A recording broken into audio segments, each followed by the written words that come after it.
Menika Mbak Birgita Ayu Setiani Haryanto Sarjana Seni saka Kediri. Ayo nggih. Ayo sugeng dalu Mbak Birgita Ayu. Nggih, sugeng dalu Pak Dalang. Piye sampean mirsani iki mau sepak terjange si Sophia iki mau? Sofi, Pak.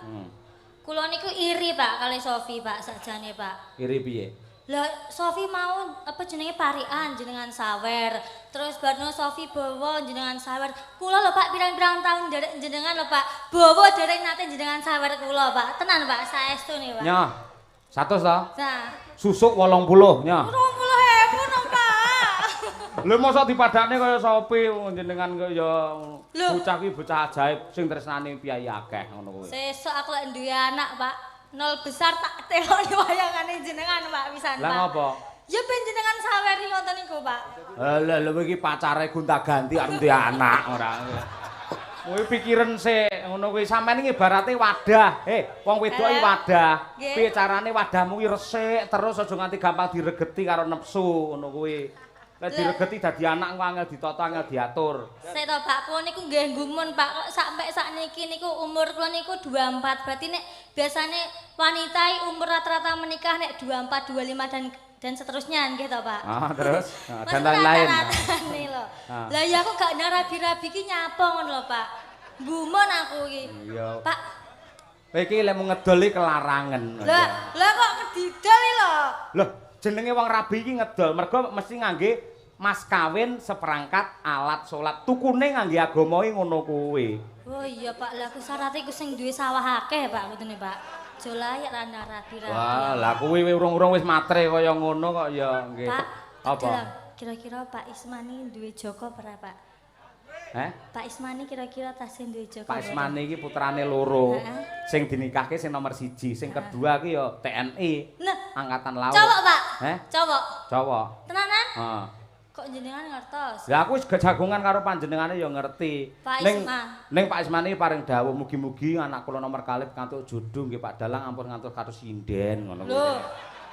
Mergo si jenis sinden iki gegasah ati ngono. Lah kok iso gegasah hati menyakiti hati ki nyapa? Lah kowe engko terus nembang ngene pamane duet karo sapa rangkul-rangkulan mesra kaya ngene wong lanang iki atine lara ngono kuwi. Ya tidak bisa Pak jenenge sinden penyanyi ngoten niku di atas panggung niku plat kuning nggih to Pak Bu nggih. Berarti niku tugasnya menghibur ya harus selos. Nek jenenge Pak Ismani lah ya berhak menentukan mantune sapa. Oh iya Pak. Oh iya. Wis Pak, kula nek dados mantune jenengan kula prei nyinden Pak, tenan Pak. Apa prei apa? Prei nyinden. Ya wis engko nderek karo Pak Ismani geblok pisane ya Pakmu. Didongakne mempelai berdua piye, Bir? Lah kula niku donga mengke gak mandi, Pak. Hah? Lah kula mengke donga mboten mandi. Kok ora mandi? Lah piye Pak? Lah aku ya rong tau duwe jodoh, rong tau menikah ngono lho, Pak. Loh. Oh, ngerti Pak, aku iso ndongakne napa? Piye? Bapak Ibu lan keluarga besar Pak Ismani, mugi-mugi kula enggal antuk jodoh nggih Bapak Ibu nggih. Mugi-mugi kula sios dados mantune Pak Ismani nggih Pak Bu nggih. Kowe iki ndongakne Pak Ismani kok ndongakne awakmu dhewe. Lah ben mandi Pak didongakne wong sakmene mbane. Oh iya. Muga-muga Birgita Ayu ndang entuk jodoh. Amin. Heeh, menungso. Ayo nggih. Lah apa?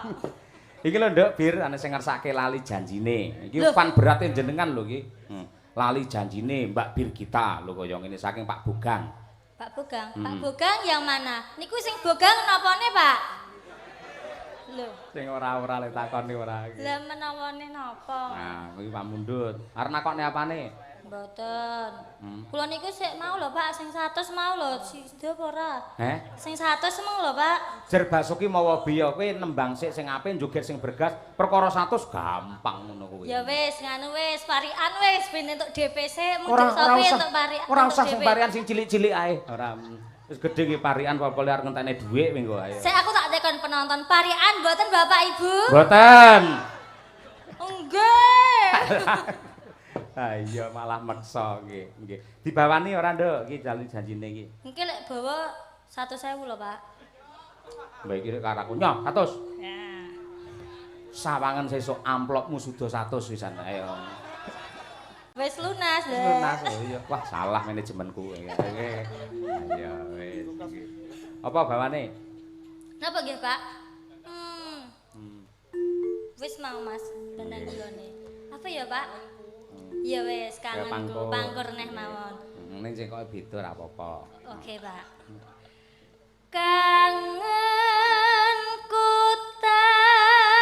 tanpa upama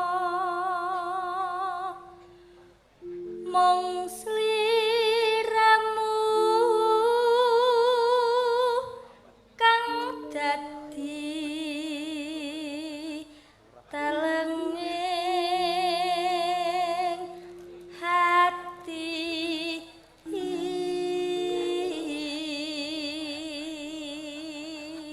Saya mboten Bapak Ibu. 100 Pak, 100 seneh. 100 seneh. Kowe iki jane sinden apa rampok ora? Lah terus jenengan mau di awal gimana? Nyanyi dulu baru disawer. Oh. Iya, anu lek aku nyawer nyun sewu. Kene wis entek mergo wis tak kene sopi kabeh pisan.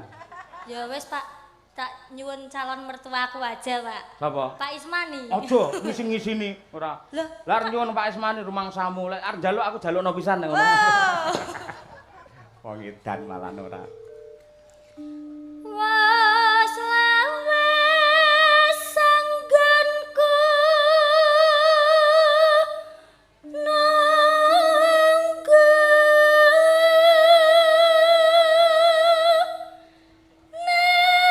nanging among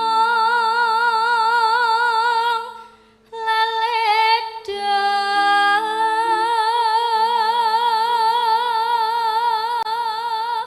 Nano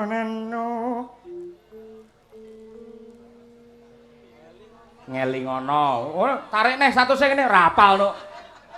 Piye kuwi ora apal? Aku ae apal lho ora iya. Ya nyonya, Pak. Ngene 100 sare. Ngene iki jenenge kudu ngangge peraturan. Engko lek bener neh tak balekne. Ya. Ayo. Dalange cetil ram nggih to, Pak Bu. Den ora. Ngeli. Bener kae, Pak. Ngono ya melu, ayo ngerti dalange cetil kok melu ae lho. Bener penonton kae lho. Ayo. Ayo kowe kapokmu kapan? Butuh, Pak. Ayo aku diwangi penonton. Ngono ya melu. Ayo. Ayo. Ayo. Sik to, Pak, guyu aku. Ngeling ana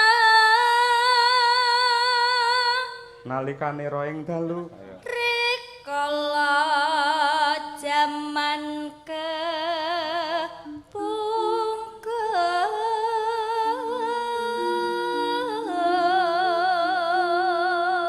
kepungkur sliramu nate ngendika tresna lair terus sing batin.